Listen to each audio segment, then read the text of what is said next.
ॐ नमो भगवते वासुदेवाय। ॐ नमो भगवते वासुदेवाय। ॐ नमो भगवते वासुदेवाय। ॐ अज्ञानतिमिरान्धस्य ज्ञानाञ्जनशलाकया चक्षुरुन्मिलितं येन तस्मै श्रीगुरुभ्ये नमः। हरे कृष्ण। तो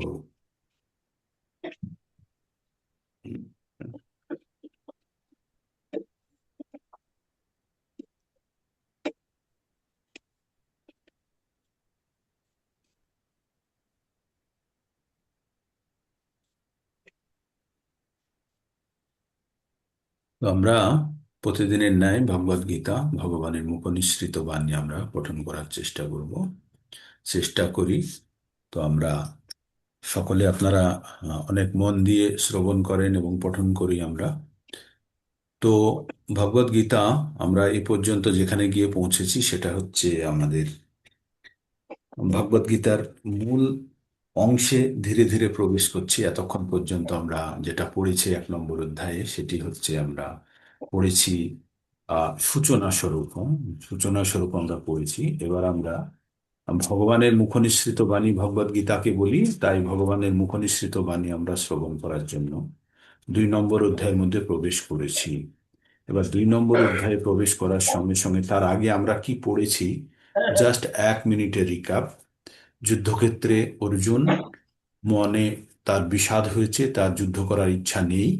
আর এই অবস্থাতে আহ ভগবান তাকে কিছু উপদেশ দিচ্ছেন যে কেন তার যুদ্ধ করার ইচ্ছা নেই। কারণ তার যুদ্ধ করার ইচ্ছা না থাকার কারণটি অর্জুন নিজে বর্ণনা করেছেন যে সে যুদ্ধ করতে চায় না, তার গা জ্বলে যাচ্ছে, তার হাত পা অবশ হয়ে যাচ্ছে, মুখ শুকিয়ে যাচ্ছে, হাত থেকে গান্ডিব খসে পড়ছে।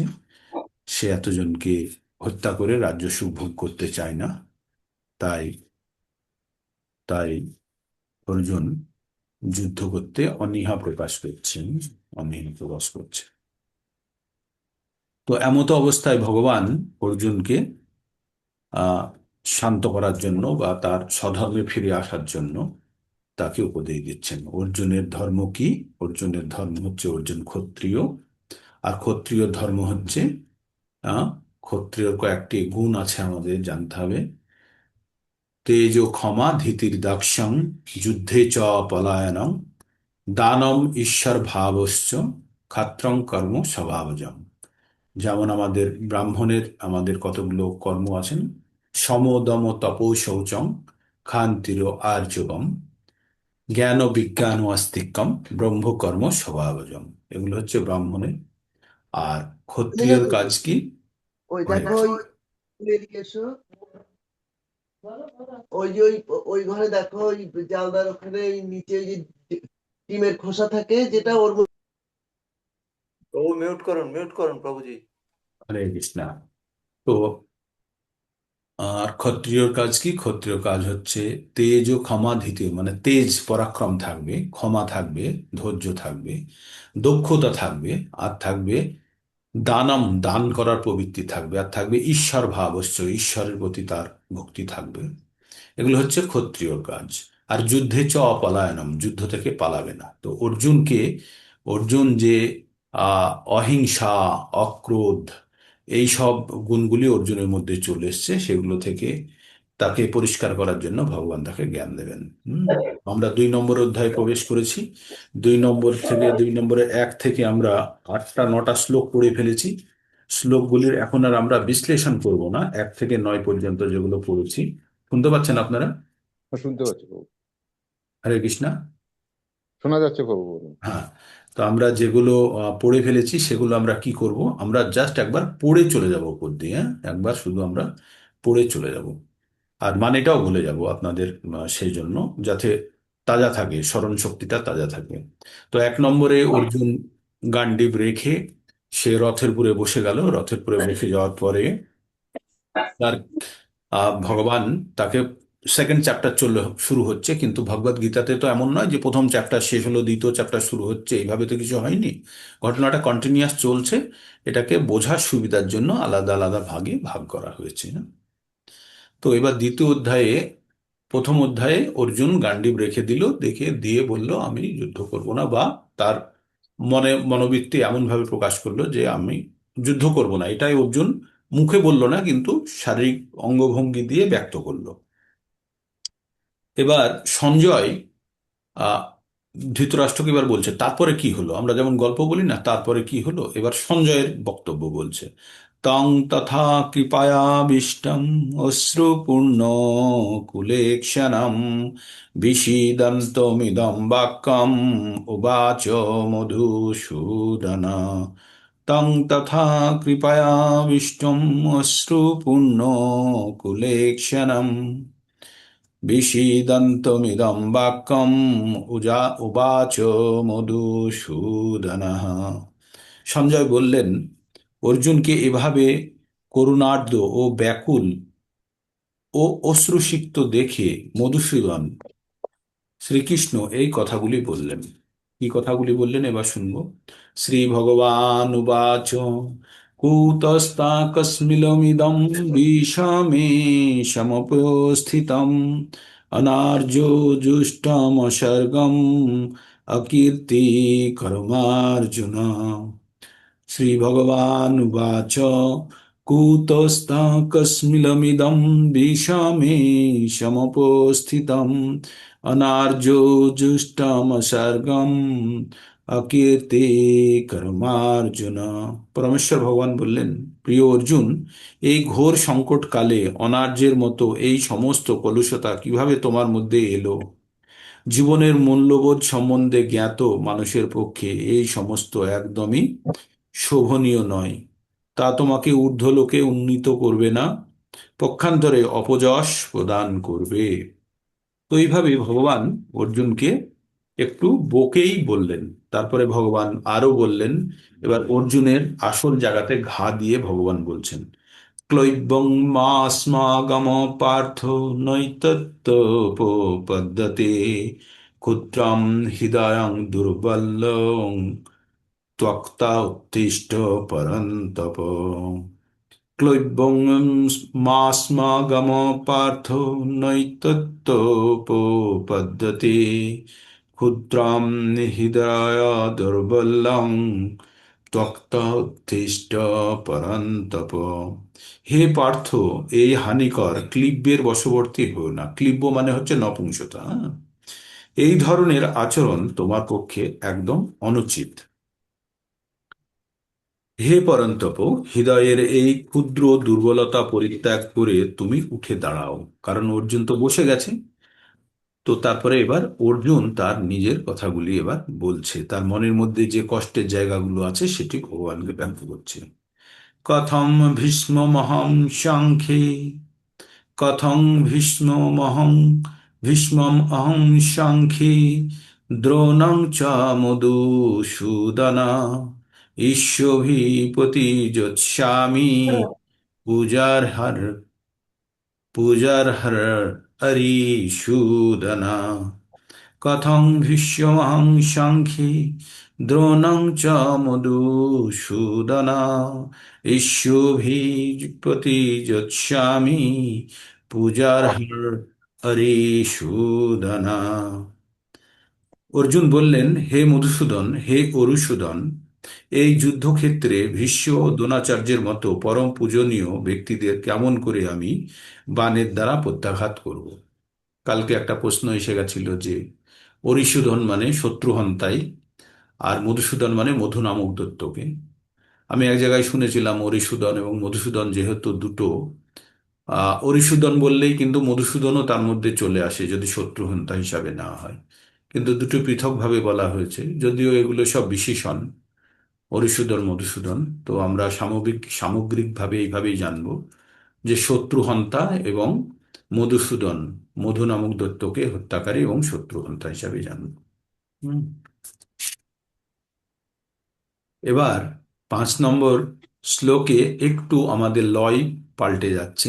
4 লাইনের শ্লোক হলে একটু হয়, গুরু নাহতা হি মহানুভাবান শ্রেয় ভক্তম ভক্ষ্যমপি লোকে হত্যার্থ কামাংস্তু গুরুন নেহৈব ভুঙ্গি ও ভোগান রুধির পদিগ্ধান।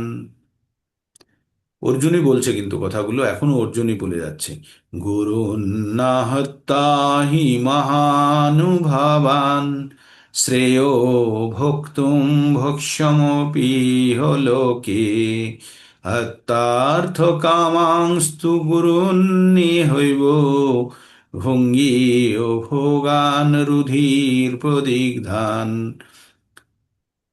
অর্জুন বলছে, আমার মহানুভব গুরুবর্গের জীবনের বিনিময়ে এই জগৎ ভোগ করার থেকে বরং ভিক্ষা করে জীবন ধারণ করা ভালো।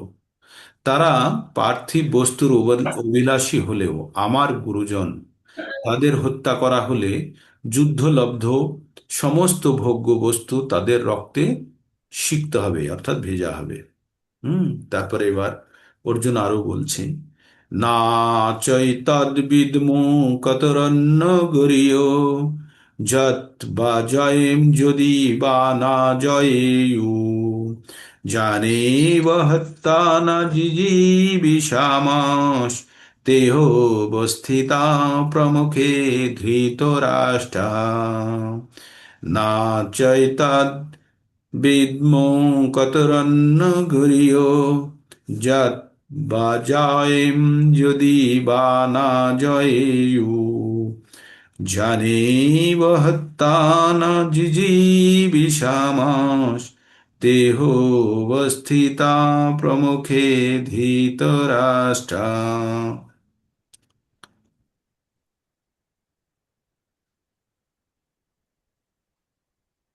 হরে কৃষ্ণ। মানেটা বলছে,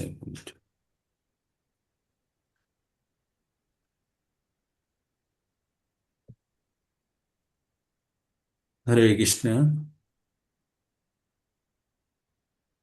তো এটার অর্থ যে ভগবান বললেন তাদের জয় করা, মানে এবার অর্জুন টোটালি কনফিউজড কন্ডিশনে। প্রথমে বললো গুরুকে হত্যা করে তার থেকে ভিক্ষা করে খাবো, পরের বার কি বলছে যে তাদের জয় করা শ্রেয় না তাদের দ্বারা পরাজিত হওয়া শ্রেয়, তা আমি জানি না। আমরা যদি ধৃতরাষ্ট্রের পুত্রদের হত্যা করি তাহলে তাদের আর আমাদের আর বেঁচে থাকা অর্থহীন হয়ে পড়বে। তবুও এই রণাঙ্গনে এখন তারা আমাদের সম্মুখে উপস্থিত, মানে অর্জুন তার মনে কথা বললো, গুরুদের আমি হত্যা করতে পারবো না, মানে হত্যা করার থেকে ভিক্ষা করে খাবো। তারপরে আমি বুঝতে পারছি না যে জয় করা ভালো না ওদের দ্বারা পরাজিত হওয়া ভালো। আমরা যদি ধৃতরাষ্ট্রের পুত্রদের হত্যা করি তাহলে আমাদের আর বেঁচে থাকা অর্থহীন পড়বে, কারণ ধৃতরাষ্ট্রের পুত্রদেরকে সে নিজের ভাই বা দাদা বলেই ভাবে। তবুও এই রণাঙ্গনে তারা আমাদের সম্মুখে উপস্থিত। এই অবস্থাতে অর্জুন আর কিছু ভেবে না পেয়ে ভগবানের কাছে সম্পূর্ণভাবে সমর্পণ করলেন। এই শ্লোকটি আপনাদেরকে আমি মুখস্থ করতে বলেছি। এবার 7 নম্বরে, কার্পণ্য দোষোপহত স্বভাব পৃচ্ছামি তম ধর্ম সম্মূঢ় চেতা যশ্রেয় সন্নিশ্রিতং ব্রূহি তন্মে শিষ্যাস্তেহং সাদিমাম ত্বাম প্রপন্নাম। কার্পণ্য দোষোপহত স্বভাব পৃচ্ছামি তম ধর্ম সম্মূঢ়চেতা যশ্রেয় সন্নিশ্চিতং ব্রূহি তন্মে শিষ্যাস্তেহং সাদিমাম ত্বাম প্রপন্নাম। এবার অর্জুন বলছে, কার্পণ্যজনিত দুর্বলতার কারণে আমি কিং কর্তব্য বিমূঢ় এবং আমার কর্তব্য সম্বন্ধে সম্পূর্ণরূপে বিভ্রান্ত। এই অবস্থায় আমি তোমাকে জিজ্ঞেস করছি কি করা আমার পক্ষে শ্রেয়স্কর, তাই আমাকে বলো। আমি এখন তোমার শিষ্য এবং সর্বতোভাবে তোমার শরণাগত। দয়া করে তুমি আমাকে নির্দেশ দাও। মানে অর্জুন এবার ভগবানের কাছে সম্পূর্ণভাবে নির্দেশ পাওয়ার জন্য তার কাছে শিষ্যস্ত গ্রহণ করলো। আমরা কালকে এটা নিয়ে অনেকখানি আলোচনা করেছিলাম। তো আমরা যে আমরা কৃপণতা, কৃপণ কাদের বলা হয়? আমরা পড়েছি কৃপণ যারা প্রয়োজনে খরচা করে না। কৃপণ আহ কৃপণতা এক ধরনের হিংসা বলে জানবেন। কৃপণতা এক ধরনের হিংসা। আবার এবার মনে হচ্ছে হিংসার সঙ্গে কৃপণতার কি সম্পর্ক? প্রথমে আমরা কৃপণের সঙ্গে ব্রাহ্মণের সম্পর্ক বলেছিলাম। ব্রাহ্মণ আর কৃপণ, যারা তাদের বুদ্ধির সৎ ব্যবহার করে তারা ব্রাহ্মণ, আর যারা ব্যবহার করে না তারা কৃপণ। ঠিক, এটা জেনে নিন বুদ্ধির দিক থেকে। এবার কৃপণতা, কৃপণতা কত ধরনের? কৃপণতা এক ধরনের হিংসা। তাহলে প্রথমে আগে হিংসা জানতে হবে। হিংসা কি? আমরা চার ধরনের হিংসার পরিভাষা জানি। চার ধরনের হিংসা মানে কাউকে হত্যা করা বা হত্যা করতে উদ্যত হওয়াকে হিংসা বলি। আমরা বলি তো, বলে না হিংসাত্মক ঘটনায় 10 জন মারা গেছে, হিংসাত্মক ঘটনায় 3 জন মারা গেছে, এরকম আমরা বলি। তাহলে কাউকে হত্যা করা বা হত্যা করতে উদ্যত হওয়ার ঘটনাকে হিংসা বলা হয়। 2 নম্বর, অপরের দেখে ঈর্ষা হওয়াকেও আমরা হিংসা বলি। কি বলি? অপরের দেখে, আমার থেকে কারো বেশি আছে তাকে দেখে আমার মনের মধ্যে যে ঈর্ষা জন্মায় সেটাকে আমরা হিংসা বলি। 3 নম্বর হিংসা হচ্ছে যে আপনি কার্পণ্য দেখানো। কার্পণ্য দেখানো মানে আপনি দেখছেন কেউ বিপদে পড়তে যাচ্ছে আর আপনার কাছে ক্ষমতা আছে, আপনি তাকে রক্ষা করতে চাইলে পারতেন কিন্তু আপনি করলেন না, তার মানে আপনি কার্পণ্য দেখালেন। এই কার্পণ্যটা এক ধরনের হিংসা। বোঝা গেল? তাহলে 3 নম্বর হিংসাটা কি? সেটির জন্য আমি এতখানি গল্প বললাম। 3 নম্বর হিংসাটি হচ্ছে যে আপনি কাউকে সাহায্য করতে পারেন বা কাউকে আপনি এই বিপদ থেকে রক্ষা করতে পারেন কিন্তু আপনি করলেন না। সেটি হচ্ছে এক ধরনের হিংসা, মানে কার্পণ্য দেখানো এক ধরনের হিংসা হলো। 4র্থ নম্বর হিংসা হচ্ছে কারোর অগ্রতির পথে বাধা দান করা। কারোর অগ্রগতির পথে বাধা দান করাও এক ধরনের হিংসা। হুম। যেমন স্পেশালি আমরা বলি যদি কারোর আধ্যাত্মিক উন্নতির পথে কেউ যদি বাধা দান করে তো সেটিও এক ধরনের হিংসা। তাহলে আমরা 4 ধরনের হিংসার পরিভাষা জানলাম। একটা হিংসা হচ্ছে কাউকে হত্যা করা বা হত্যা করতে উদ্যত হওয়া। 2 নম্বর হিংসা হচ্ছে কারোর অগ্রগতি দেখে বা কারোর বেশি আছে দেখে আমাদের মনের মধ্যে ঈর্ষা উৎপন্ন হওয়া। 3 নম্বর হচ্ছে আপনার মধ্যে ক্ষমতা আছে কিন্তু আপনি কার্পণ্য দেখিয়ে সেই ক্ষমতার ব্যবহার করলেন না এবং তাকে বিপদ থেকে রক্ষা করলেন না, এটাও এক ধরনের হিংসা। আর 4 নম্বর হিংসা হচ্ছে কারোর অগ্রগতির পথে বাধা স্বরূপ দাঁড়ানো। এটি হচ্ছে 4 নম্বর হিংসা। তাহলে আপনাদের হিংসার পরিভাষা আপনারা জেনে গেলেন। কত ধরনের আমরা হিংসা সম্বন্ধে জানলাম। এবার অর্জুন, অর্জুনের মধ্যে কি হয়েছে? কার্পণ্য, কৃপণতা এসে গেছে। তার মধ্যে বুদ্ধি আছে, জ্ঞান আছে, অস্ত্রবিদ্যা আছে, কিন্তু তার যুদ্ধ করার ইচ্ছা হচ্ছে না। এটি অর্জুনের এক এক ধরনের আহ, নিজের সঙ্গেই ও হিংসা করছে। ওর কাছে ক্ষমতা আছে কিন্তু সেই ক্ষমতার অপব্যবহার করছে, মানে ব্যবহারই করলো, সেই ক্ষমতাটাকে গুটিয়ে রাখলো, মানে কৃপণতা দেখালো। কৃপণের আবার ব্যয় করার ক্ষমতা অনুযায়ী 3 ভাগে ভাগ করা হয়েছে। একটি হচ্ছে আহ ব্যয়ী বা মিতব্যয়ী, যারা যতখানি প্রয়োজন ততখানি খরচা করে। যারা একদমই খরচা করতে চায় না, প্রয়োজনেও খরচা করতে চায় না, তাদেরকে বলা হয় কৃপণ। আর যারা অতিরিক্ত খরচা করে তাদেরকে বলা হয় অতিব্যয়ী। হ্যাঁ, তো অর্জুন এখানে কৃপণ হয়ে গেছে। তার কাছে ক্ষমতা আছে, তার কাছে আহ শক্তি আছে, যুদ্ধ করার দক্ষতা আছে, তবুও সে যুদ্ধ করতে চাইছে না। ঠিক। তো এবার আমরা চলে যাব 8 নম্বর শ্লোকে। কাল পড়া হয়নি 8 নম্বর শ্লোক, তো আমরা পড়িনি। আজ থেকে 8 থেকে শুরু করছি। এবার অর্জুনই বলে যাচ্ছে। কি বললো? এতক্ষণ পর্যন্ত কি করলো? ও গুরুদেরকে হত্যা করতে পারবে না, ভিক্ষা করে খাবে বরং ভালো। তার থেকে ভাবলো যে ধৃতরাষ্ট্র পুত্ররা তাকে মেরে ফেলবে, তাও যদি মেরে ফেলে তবুও ভালো। যুদ্ধ করে কি করবে? ওদের রক্তে ভেজা হবে, রাজ্য ভোগ করে কোনো লাভ নেই। তারপরে শেষে কি করলো? 7 নম্বরে এসে ভগবানের কাছে সারেন্ডার করলো। করেও এখনো মনের মধ্যে কিছু আছে তার, এখনো এখনো তার মনের মধ্যে আছে। কি বলছে? নাহি প্রপশ্যামি মমাপনুদ্যাৎ যস্য কম উচ্ছেষণৈন্দ্রিয়াণাম অবাপ্য ভূমাবশ পত্নোরিত্তাম রাজ্যং শুরণাপি চাধিপত্যম নাহি প্রপশ্যামি মমোপনদ্যাৎ। যস্য কম উচ্ছেষণং ইন্দ্রিয়াণাম অবাপ্যভূমবশপত্নরিতম ঋদ্ধম রাজ্যং সুরনাপি চাধিপত্যম। তো বলল, আমার ইন্দ্রিয়গুলিকে শুকিয়ে দিচ্ছে যে শোক। আগেই বলেছে আমার হাত পা অবশ হয়ে যাচ্ছে, গা শুকিয়ে যাচ্ছে, তাই বলছে আমার ইন্দ্রিয়গুলিকে শুকিয়ে দিচ্ছে যে শোক, তা দূর করার কোনো উপায় আমি খুঁজে পাচ্ছি না। এমনকি স্বর্গের দেবতাদের মতো আধিপত্য নিয়ে সমৃদ্ধশালী প্রতিদ্বন্দ্বিতাবিহীন রাজ্য এই পৃথিবীতে লাভ করলেও আমার শোকের বিনাশ হবে না। মানে ভগবান এবার অর্জুনকে ভগবান বলছে যে আমার শরীরের যে জ্বালা, আমার শরীরের যে কষ্ট, আমার ইন্দ্রিয় সমূহ যে আমাকে ব্যথা দিচ্ছে, আমাকে যদি স্বর্গের মতো রাজ্য যদি আমাকে পৃথিবীতে দিয়ে দিন, আর তার যদি কোনো প্রতিদ্বন্দ্বী না থাকে, তাহলেও আমার সেই অসুবিধার নিরসন হবে না। তো এবার একটু আমরা তাৎপর্য পড়বো, এটার একটু ছোট করে তাৎপর্য পড়বো। বলছে অর্জুন যদি তার মতকে সুপ্রতিষ্ঠ করার জন্য ধর্মগত ও নীতিগত যুক্তি অবতারণা করেছেন, কিন্তু তবুও তিনি তার গুরু শ্রীকৃষ্ণের সাহায্যে তার গুরু শ্রীকৃষ্ণের সাহায্য ছাড়া প্রকৃত সমাধান করতে পারছিলেন না। তিনি বুঝতে পারছিলেন যে সমস্যা তাহাকে সত্তাকে দগ্ধ করছিল, তা শ্রীকৃষ্ণের মতো একজন সদ্গুরু সহায়তা ছাড়া তথাকথিত জ্ঞানের সাহায্যে দূরীভূত করা অসম্ভব ছিল। কেতাবী বিদ্যা, পাণ্ডিত্য, উচ্চ পদ ইত্যাদি জীবনের প্রকৃত সমস্যার সমাধান করতে অক্ষম। শ্রীকৃষ্ণের মতো একজন গুরুই কেবল সাহায্য করতে পারেন।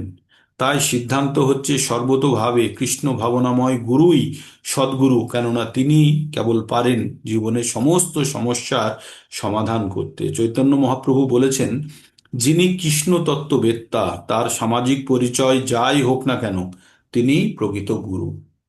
এবার কালকে সন্ধেবেলায় কে ছিলেন? দিলীপ প্রভু ছিলেন না? কালকে অ্যাকচুয়ালি সৎসঙ্গের ব্যাপারে খুব আলোচনা করেছিলাম, হ্যাঁ, হিন্দি প্রোগ্রামে। সৎসঙ্গ মানে হচ্ছে যে সঙ্গ আপনাকে সৎ, মানে হচ্ছে সৎকে আমাদের আত্মা, আর আত্মাকে সঙ্গ করাতে পারে কার সঙ্গে? পরমাত্মার সঙ্গে, আর একটা সৎ আত্মার সঙ্গে। তাই এই রকম যে করাতে পারে বা যে অনুষ্ঠানে হয় সেটাকে বলে হয় সৎসঙ্গ। মানে যে অনুষ্ঠানে ভগবানের কথা নিয়ে আলোচনা হয়, যাতে ভগবানকে স্মরণ করায়, সেই সঙ্গই হচ্ছে সৎসঙ্গ। তার মানে আপনি গুরুর কাছে গেলেন, গুরুদেব যদি আপনাকে পিকচারের গল্প বলে, সিনেমার গল্প বলে, তাহলে জানবেন সেটা সৎসঙ্গ নয়। আপনি যার কাছে যাচ্ছেন, যে ব্যক্তি হোক, তার যে পরিচয়ই হোক, সে যদি আপনাকে কৃষ্ণের কথা স্মরণ করিয়ে দেয়, তাহলে সেটি হলো সৎসঙ্গ।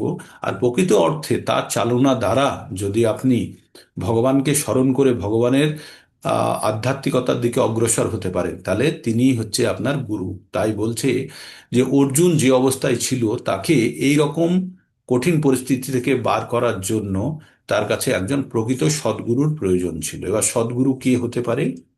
এবার চৈতন্য মহাপ্রভুর ডেফিনেশনে বলছে, কিবা বিপ্র কিবা নাসি শূদ্র কেন নয়, যেই কৃষ্ণ তত্ত্ববেত্তা সেই গুরু হয়।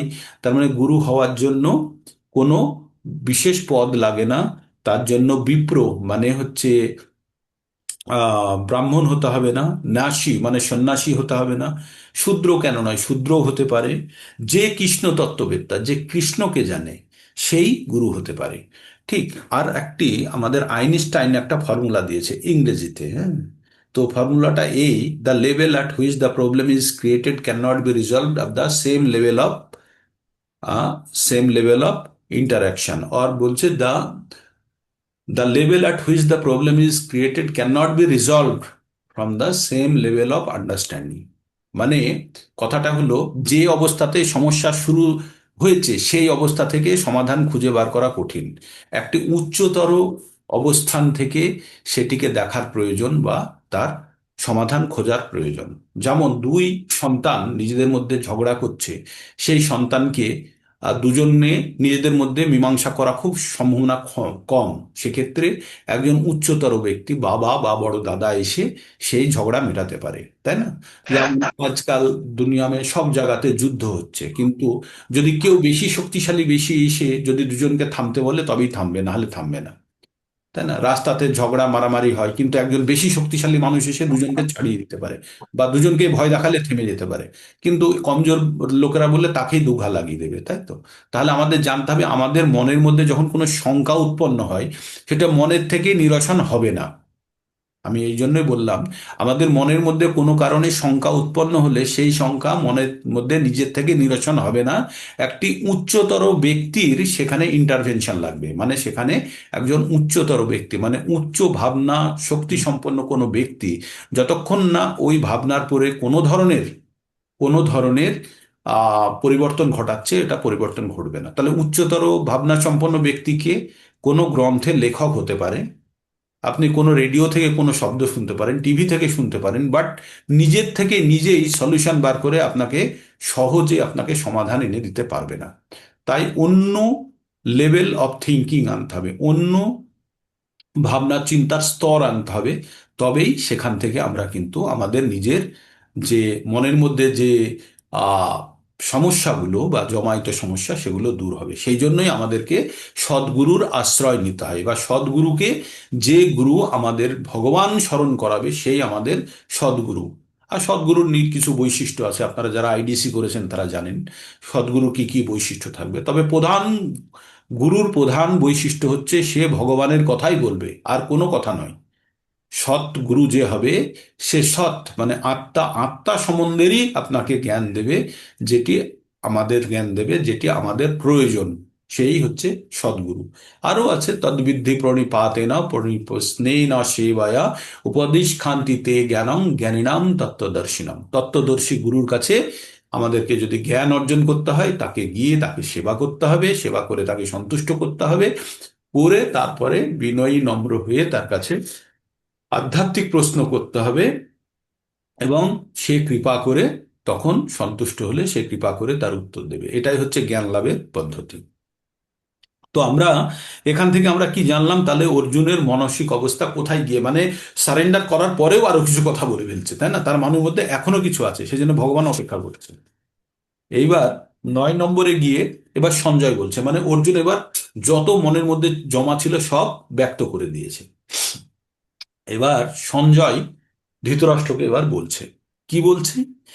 এবং সঞ্জয় উবাচ এব মুক্তা ঋষিকেশং গুড়াকেশ পরন্তপ না যচ্ছ ইতি গোবিন্দ মুক্তাতিসিংহ বভূভ। সঞ্জয় উবাচ এব মুক্তা ঋষিকেশং গুড়াকেশ পরন্তপ না যচ্ছ ইতি গোবিন্দা মুক্তোতিসিং বভূবঃ। তো সঞ্জয় বললেন, এইরকম মনোভাব ব্যক্ত করে কে? অর্জুন তার মনের ভাবগুলো সব আগে বলে দিয়েছে। বলে বলে গুড়াকেশ ও পরন্তপ অর্জুন তখন ঋষিকেশকে বললেন। এখানে দুজনের কথা বলা হচ্ছে, এক হচ্ছে গুড়াকেশ আর দুই হচ্ছে ঋষিকেশ। বলবো দুটো। বললেন, হে গোবিন্দ, আমি যুদ্ধ করব না। তারপরে মৌন হয়ে গেলেন। অর্জুন কি বলল? আমি যুদ্ধ করব না, মানে এবার মুখেই বলে ফেললো। আগে তো অঙ্গভঙ্গিতে দেখাচ্ছিল, এবার অর্জুন বলে ফেললো, আমি যুদ্ধ করব না। কে বলল? অর্জুন। অর্জুনকে কি বলা হয়েছে? গুড়াকেশ। কেন গুড়াকেশ এখন আমরা আনলাম কথাটি? কেন এখানে গুড়াকেশ লেখক বলছেন গুড়াকেশ? গুড়াকেশ কথার অর্থ হচ্ছে গুড়া কেশ, যে নিদ্রাকে জয় করেছে। অর্জুন নিদ্রাকে জয়, না ঘুমিয়ে থাকতে পারতো অর্জুন, হ্যাঁ, অর্জুন না ঘুমিয়ে থাকতে পারতো।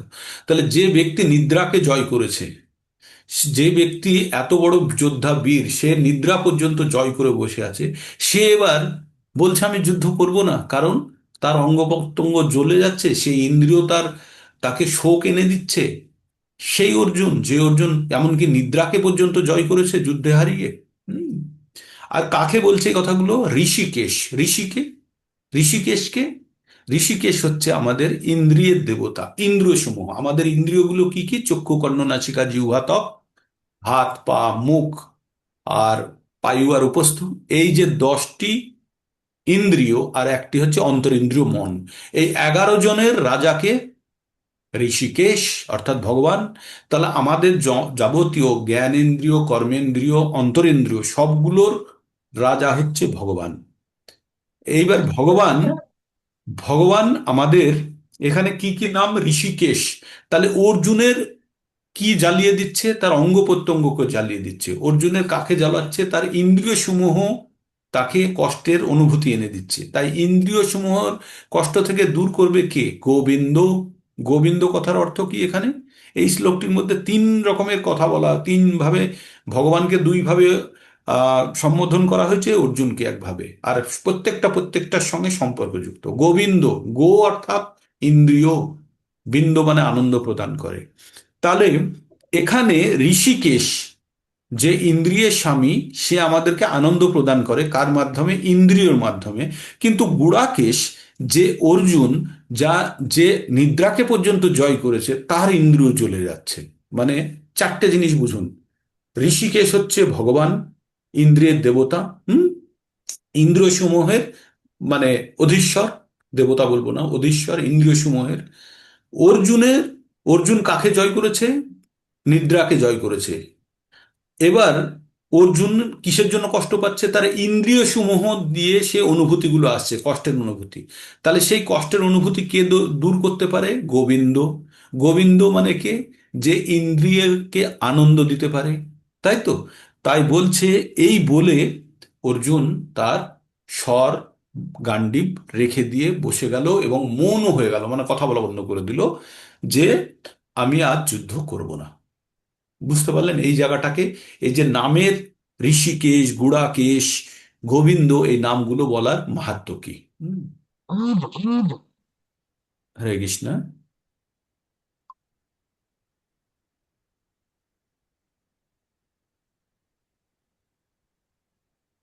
ও আচ্ছা।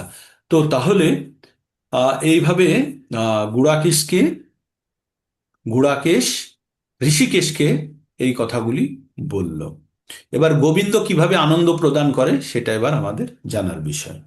এবার 10 নম্বরে আমরা কি শুনবো? আচ্ছা, এখানে একটু আমরা তাৎপর্য শুনে নিই। তাৎপর্য কি বলছে? অর্জুন যুদ্ধ না করে ভিক্ষাবৃত্তি অবলম্বন পূর্বক জীবন ধারণ করবেন জেনে ধৃতরাষ্ট্র মনে নিশ্চয়ই খুব আনন্দিত হয়েছিলেন, কিন্তু অর্জুন হচ্ছেন পরন্তপ অর্থাৎ শত্রুর বিনাশকারী, তা উল্লেখ করে সঞ্জয় পুনরায় তাকে নিরাশ করেছিলেন। যদিও অর্জুন পারিবারিক বন্ধনের বশবর্তী হয়ে সাময়িকভাবে মোহচ্ছন্ন হয়ে পড়েছিলেন, কিন্তু তারপরে তিনি পরম গুরু শ্রীকৃষ্ণের চরণে শরণাগত হয়ে শিষ্যস্ত বরণ করেছিলেন। এটির অর্থ এই যে অর্জুন শীঘ্রই পারিবারিক বন্ধনের মোহ থেকে উদ্ভূত শোক মুক্ত হয়ে যথার্থ আত্মজ্ঞান এবং কৃষ্ণ ভাবনামৃত লাভ করবেন। তারপরে যুদ্ধে আত্মনিয়োগ করবেন। এইভাবে ধৃতরাষ্ট্রের আনন্দের হতাশায় পর্যবসিত হবে, কারণ শ্রীকৃষ্ণের দ্বারা উজ্জীবিত হয়ে অর্জুন সর্বতোভাবে যুদ্ধে নিয়োজিত হবেন। ঠিক। এবার এবার সঞ্জয় আরেকটু বলে দিচ্ছে। কি বলে দিচ্ছে? তম উবাচ ঋষিকেশ প্রহসন্নিব ভারত সেনায় ভয়ের মধ্যে বিষিদন্তমিদং বচ।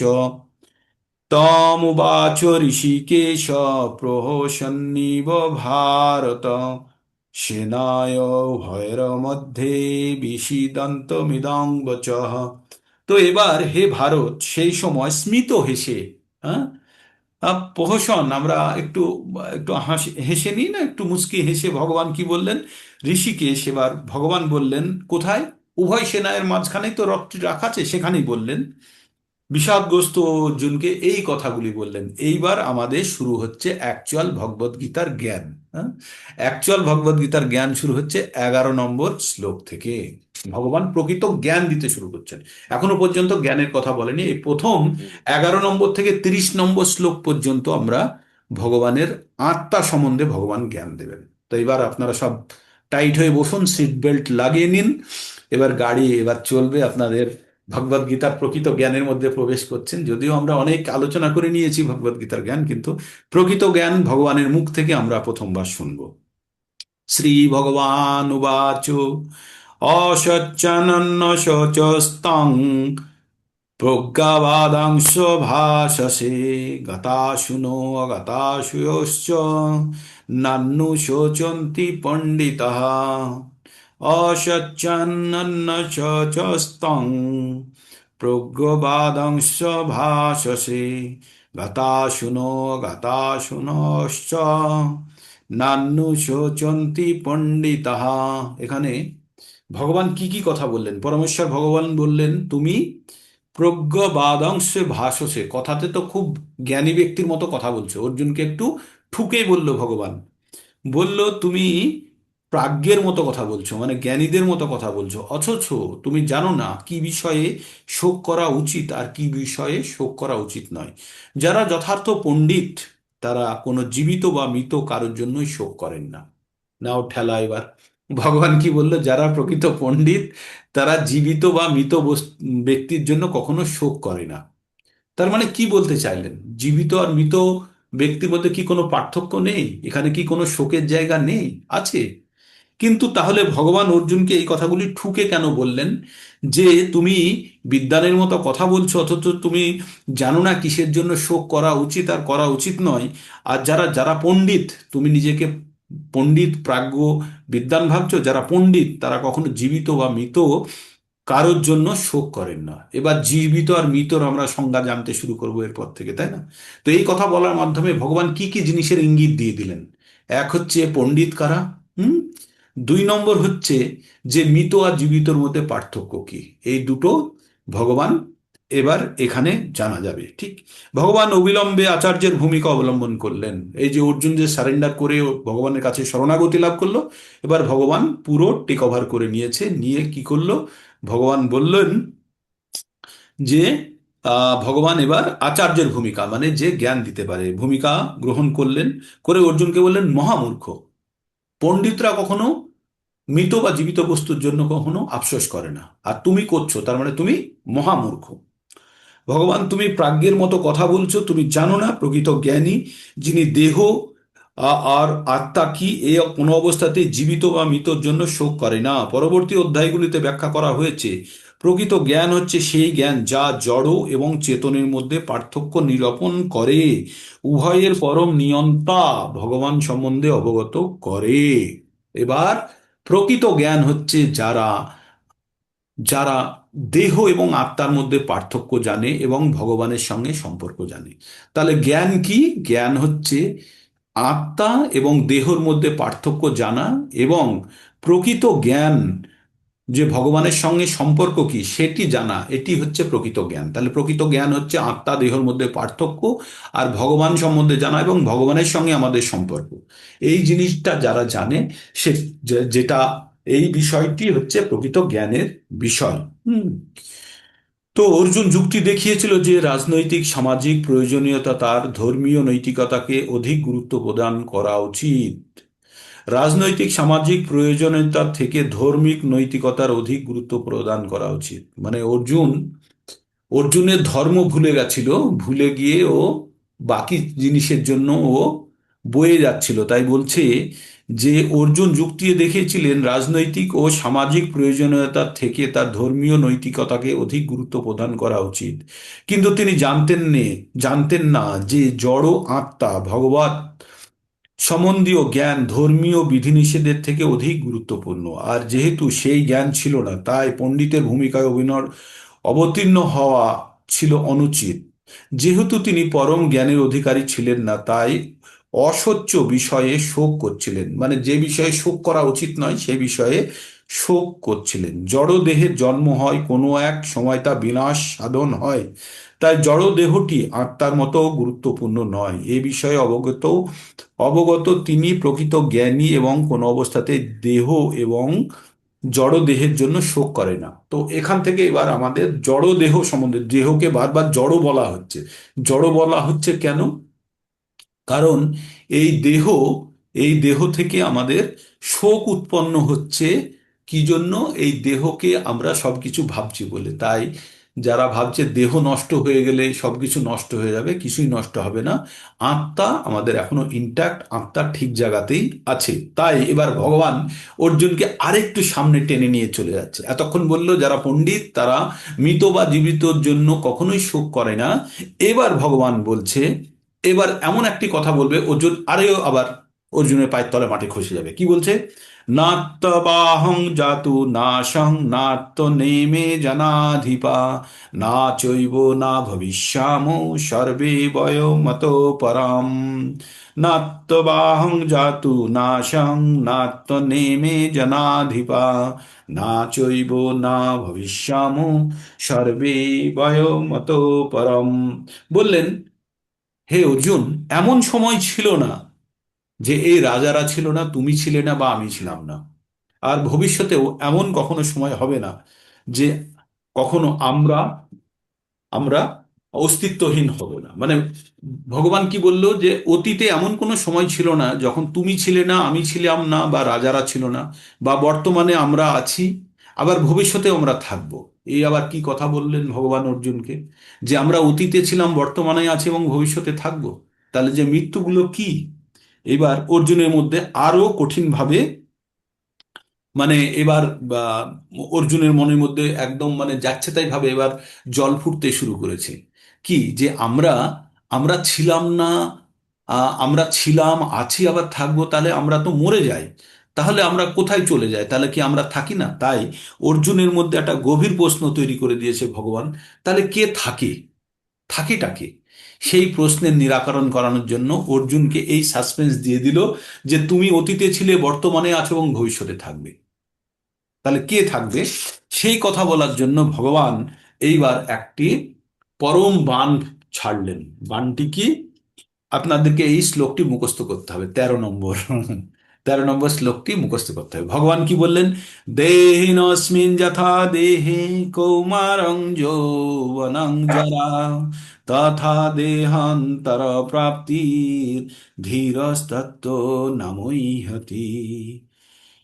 দেহিনস্মিন যথা দেহে কৌমারং যৌবনং জরা তথা দেহান্তর প্রাপ্তি দেহস্তৎ দেহপ্রাপ্তির ধীরস্তত্ত্ব নামোজ্ঝতি, বা মুহ্যতি, দুটোই বলতে পারেন, মুহ্যতু বলতে পারেন, মুহ্যতু বলতে পারেন। তো এখানে কথাগুলো এবার শুনুন। দেহিন অস্মিন যথা দেহে, এই দেহ আর দেহি দুটো কথা বলা হয়েছে। কি বলা হয়েছে? দেহিন অর্থাৎ দেহি। দেহি মানে কে? দেহের মালিক কে? দেহের মালিক কে? আত্মা। তো দেহিন অস্মিন মানে এই, যথা যেমন, দেহে এই শরীরে, আমাদের এই আত্মা এই শরীরের মধ্যে থাকতে থাকতে কি পরিবর্তন দেখলো? কৌমারং, কুমার অবস্থা, যৌবনং, যৌবন অবস্থা, জরা, বৃদ্ধ অবস্থা। আমাদের এই শরীরের মধ্যে আত্মা বসে থাকতে থাকতে কি কি দেখলো? বৃদ্ধ অবস্থা, বাল্য অবস্থা দেখলো, যৌবন অবস্থা দেখলো এবং বৃদ্ধ অবস্থা দেখছে। কে দেখছে? কে দেখছে এটা? এটা আত্মা দেখছে। তারপরে কি দেখবে? দেহান্তরও দেখবে, মানে এই শরীরের মধ্যে বারবার পরিবর্তন, এই গাড়ির মধ্যে বসে থেকে গাড়ির পরিবর্তন দেখেছে, এবার এই গাড়ি থেকে নেমে অন্য গাড়িতে চড়বে। এই যে দেহের পরিবর্তন করবে, একটা শরীর থেকে আর একটা শরীরে চলে যাবে, এই পরিবর্তনে কখনো যারা পণ্ডিত, ধীরস্তত্ত্ব, যারা ধীর, তারা কখনো এতে কখনো বিব্রত হয় না, তারা কখনো মোহাচ্ছন্ন হন না। হ্যাঁ, তারা এইভাবে কি বললেন? দেহি, দেহি আত্মার দেহ যেভাবে কৌমার, যৌবন, জরার মাধ্যমে তার রূপ পরিবর্তন করে চলে, মৃত্যুকালে তেমনি আত্মা এক দেহ থেকে অন্য আর একটি দেহে দেহান্তরিত হয়। ধীর ব্যক্তিরা কখনোই এই পরিবর্তনে মুহ্যমান হন না। তাহলে তার আগের শ্লোকটা মনে করুন তো কি বলল? আগের শ্লোকটা, এর আগে দেহিনস্মিনের আগে কি ছিল? দেহিনস্মিনের আগে ছিল নাত্তবাহং জাতু নাসং নাত্ত নামে জনাধিপা না চৈব না ভবিষ্যম সর্বে ভয়মত পরম। বললো এমন সময় ছিল না, তুমি ছিলে না, আমি ছিলাম না, রাজারা ছিল না, বা বর্তমানে আছি এবং ভবিষ্যতে থাকবো। তো তার মানে অতীতে ছিলাম, বর্তমানে আছি, ভবিষ্যতে থাকবো। আর এখানে কি বলছে? দেহের মধ্যে একজন বসে আছে যে এই শরীরের মধ্যে পরিবর্তন দেখছে। দেখতে দেখতে বাল্য অবস্থা দেখলো, যুবক অবস্থা দেখলো এবং জরা অবস্থা দেখছে এবং দেহান্তরও দেখবে। আর এই ঘটনাটা যারা জানে তারা কখনোই মুহ্যমান হন না, তারা মোহাচ্ছন্ন হন না। তার মানে আপনি এবার দুটো জিনিসকে তুলনা করুন। একটা হচ্ছে বর্তমান শরীরের মধ্যে বাল্য অবস্থা, বর্তমান অবস্থা এবং ভবিষ্যৎ। আমরা বাল্য অবস্থায় ছিলাম, বর্তমানে আছি পৌঢ় অবস্থায় এবং জরা অবস্থায় চলে যাব। তার আগের শ্লোকে ভগবান কি বললেন? তুমি অতীতে ছিলে, বর্তমানে আছো, ভবিষ্যতে থাকবে। বোঝা গেল? এই দুটোর সঙ্গে আগে সম্পর্ক যুক্ত করুন। আগে কি বলল? যে এমন সময় ছিল না অর্জুন যখন তুমি ছিলে না, আমি ছিলাম না, বা রাজারা ছিল না, এরকম সময় ছিলই না। অতীতে আমরা ছিলাম, বর্তমানে আছি এবং ভবিষ্যতেও থাকবো। ঠিক। এবার কি বলছে? এই শরীরের মধ্যে আমি বাল্য অবস্থার মধ্যেই ছিলাম, আত্মা বাল্য অবস্থা দেখেছে, এখন বাল্য অবস্থাকে খুঁজে পাবেন? পাবেন না। এখন আমি পৌঢ়, তারপরে আমি বৃদ্ধ হয়ে যাব ভবিষ্যতে। তার মানে আমি কিন্তু এই শরীরের পরিবর্তনটা দেখছি, আমি কিন্তু ইন্ট্যাক্ট আছি, আমি যেমন ছিলাম তেমনই আছি। আমি কে? আমি আত্মা। আত্মা বাল্য অবস্থা দেখেছে, যৌবন অবস্থা দেখেছে, পৌঢ় অবস্থা দেখছে এবং বৃদ্ধ অবস্থা দেখবে। যেমনটা অর্জুনকে ভগবান বললেন, তুমি বর্তমানে তোমাকে দেখছো, তুমি অতীতে ছিলে, বর্তমানে আছো এবং ভবিষ্যতে থাকবে। তাহলে এটা কে আছে? আছেটা কে? সেটা হচ্ছে আত্মা। আর পরিবর্তনটা কার হচ্ছে? শরীরের পরিবর্তন। তার মানে শরীর আর আত্মা দুটো আলাদা জিনিস, এটা আমাদের বুঝতে হবে। এই প্রথম ভগবান শরীর এবং আত্মার জ্ঞান অর্জুনকে প্রদান করার জন্য এই শ্লোকটিকে উল্লেখ করলেন। কেন? যে শরীর আর আত্মার মধ্যে পার্থক্য বোঝানোর জন্য। তাহলে মোটামুটি আমরা বুঝতে পারলাম যে আমাদের ভিতরে আত্মা আছে, আর এই শরীরটি হচ্ছে বস্ত্র বা বাহনের ন্যায়, যেটি এই আত্মাকে বয়ে বেড়াচ্ছে। ঠিক। আমরা এই আলোচনা বারবার করেছি, এর আগে অনেকবার আপনারা শুনেছেন। এইবার সম্পর্ক যুক্ত করুন শ্লোকগুলির সঙ্গে।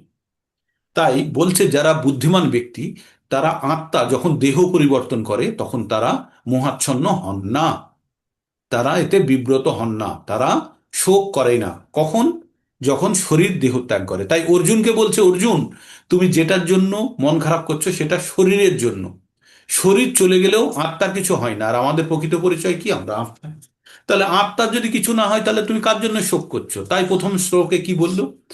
অসচন অন্য শচনাস্তং প্রজ্ঞবাদংশ ভাষসে গতাশুনো অগতাশুনস্ত নান্নু শোচন্তি পণ্ডিতাহা। তাই বললো পণ্ডিত যারা, তারা মৃত বা জীবিত ব্যক্তির জন্য কখনো শোক করে না। তাই তুমি পণ্ডিতের মতো কথা বলছো, কিন্তু তুমি জানো না কার জন্য শোক করতে হয় আর কার জন্য হয় না। তো যখন আমরা নিজেদেরকে আত্মা ভাববো, আমাদের প্রকৃত পরিচয় জানবো, তখন আমরা মৃত বা জীবিত বস্তুর জন্য শোক করব না। আপনারা যখন ভগবদ গীতার জ্ঞান সম্পূর্ণ পেয়ে যাবেন, তখন আপনাদের মধ্যে থেকে মৃত্যু সম্বন্ধে ভয়ও চলে যাবে, আর মৃত ব্যক্তির সম্বন্ধে আপনাদের কোনো শোকও থাকবে না। কারণ আপনারা জানবেন যে এই শরীর পরিবর্তন করে আর একটা শরীর সে পাবে, তার জন্য চিন্তার কিছু নেই। একটা বাচ্চা যখন স্কুল ছেড়ে চলে যায়, অন্য স্কুলে ভর্তি হতে যায়, তখন কিছুদিনের জন্য তার মন খারাপ হয়, তাই না? যে এই স্কুলটা কেমন ছিল, ভালো ছিল। কিন্তু আবার নতুন স্কুলে গেলে পুরনো স্কুলকে ভুলেই যায় মোটামুটি, তার জন্য আর মন খারাপ করে না। তো তেমনি আমরা যখন একটা দেহ থেকে আর একটা দেহে পরিবর্তিত হই, প্রথমে যখন আমরা ছেড়ে চলে যাচ্ছি, অন্যরা যারা দেখছে তাদের মন খারাপ হচ্ছে, কিন্তু যে ছেড়ে যাচ্ছে সে যদি জড়জাগতিক ইচ্ছা অনিচ্ছাগুলোকে যদি দূর করতে পারে, তাহলে সে পরম আনন্দে চলে যাবে। কারণ সে জানছে যে আমি আমার জীবনের সার্থকতা আমি পেয়েছি, আমি যে জন্য জন্মগ্রহণ করেছিলাম সেই কাজটি আমি সম্পন্ন করতে পেরেছি এবং আমি ঈশ্বরের শরণাগতি লাভ করতে পেরেছি। আজকে 13 নম্বর পর্যন্তই থাকবে, তারপর থেকে আবার এগোবো। তো এই পর্যন্ত আমরা বুঝতে পারলাম না এবার আপনারা বলুন, আমরা কিছুটা হলেও বুঝতে পারলাম না কি কিভাবে এগোচ্ছি আমরা? আমরা কিছুটা বুঝতে পারলাম না? কারো প্রশ্ন কিছু? কোন জায়গাটায় অসুবিধা হলো? খিটিমিটি লাগছে? এইবার তো আসল জায়গা শুরু হয়েছে। আত্মা আর শরীর সম্বন্ধে পার্থক্য বিভিন্নভাবে এবার আত্মা সম্বন্ধে বলা হবে। আপনাদের এটা আলোচনা আগেও হয়েছে, তবুও আমাদের জানতে হবে আত্মা আমাদের প্রকৃত পরিচয়, আর শরীরটা আমাদের আত্মাকে বয়ে নিয়ে যাওয়ার জন্য একটি যন্ত্র, বা আমাদের ইচ্ছা পূরণের মেশিন। হুম। আমাদের ইচ্ছা পূরণ করা একটি মেশিন। আর আত্মার সঙ্গে সম্পর্ক জোড়ে কে? বুদ্ধি। আর বুদ্ধির সঙ্গে সম্পর্ক জোড়ে কে? মন। আর মনের সঙ্গে ইন্দ্রিয় সমূহ। আর ইন্দ্রিয় হচ্ছে আমাদের সমস্ত জড় শরীরটাকে জড়িয়ে আছে। তাহলে জড় শরীর, ইন্দ্রিয় সমূহ, তারপরে মন, তারপরে বুদ্ধি আর আত্মা, এইভাবেই আমাদের শরীরটি চলছে। ঠিক? তো কারো কোনো প্রশ্ন থাকলে প্রশ্ন করতে পারেন। ক্যামেরা অন করুন। অ্যাটেন্ডেন্স হোক। কতজন হয়েছে আজকে? 30 জন। ভালো লাগে সংখ্যা ভালো হলে। আর কারা কারা বুঝতে পারলেন না তারা একটু হাত তুলুন দেখি, তাদের জন্য আরেকবার হবে।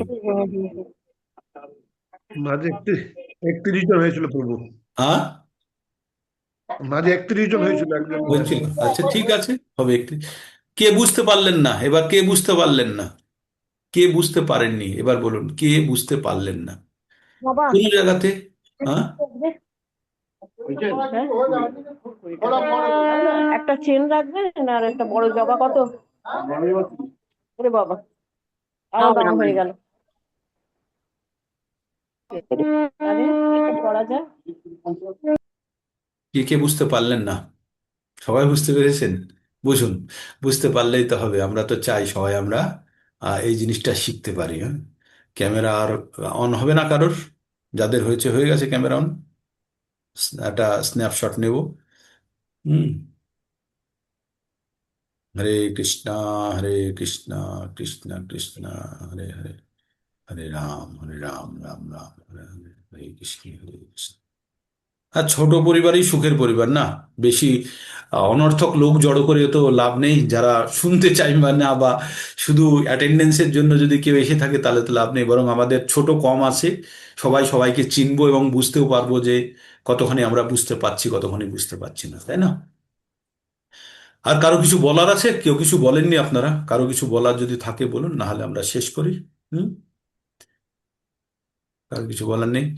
হরে কৃষ্ণা, হরে কৃষ্ণা, কৃষ্ণ কৃষ্ণ, হরে হরে, হরে রাম, রাম রাম, হরে